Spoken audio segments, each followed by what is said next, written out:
নির্বাচন ছাড়া কোনো বিকল্প নেই জানিয়ে প্রধান উপদেষ্টা ডক্টর মোহাম্মদ ইউনূস বলেছেন, নির্বাচনের বিকল্প কেউ কিছু ভাবলে সেটা হবে জাতির জন্য গভীর বিপজ্জনক।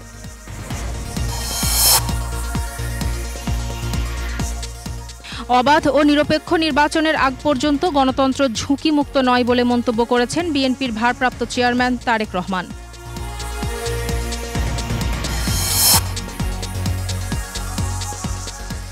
বিএনপির ৪৭তম প্রতিষ্ঠাবার্ষিকী আজ।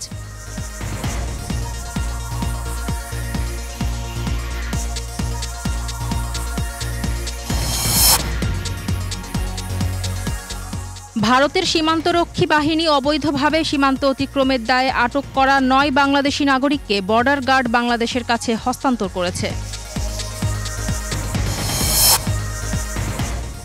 অনির্দিষ্টকালের জন্য কৃষি বিশ্ববিদ্যালয় বন্ধ ঘোষণা, হল ত্যাগের নির্দেশ।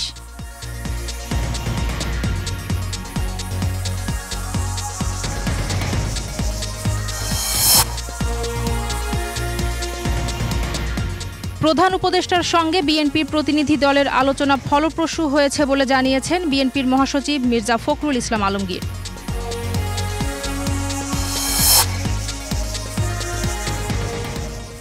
বাংলাদেশে জাতীয় পার্টির রাজনীতি করার কোনো অধিকার নেই বলে মন্তব্য করেছেন জাতীয় নাগরিক পার্টির আহ্বায়ক নাহিদ ইসলাম।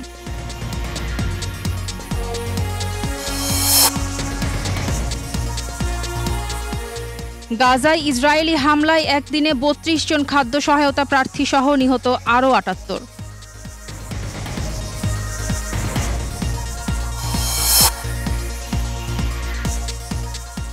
আফগানিস্তানের পূর্বাঞ্চলে পাকিস্তান সীমান্তে ৬ মাত্রার ভূমিকম্প, প্রাণহানি ২০ জনের বেশি।